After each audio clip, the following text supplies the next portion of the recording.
Dividi i tuorli dagli albumi, ce ne serviranno 6. Aggiungi 200 g di zucchero.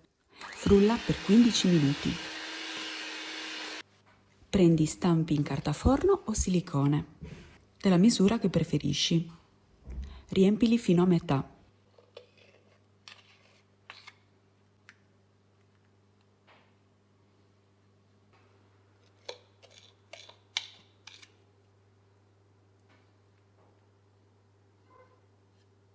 Cuoci a 100 gradi per un'ora nella parte medio-alta del forno.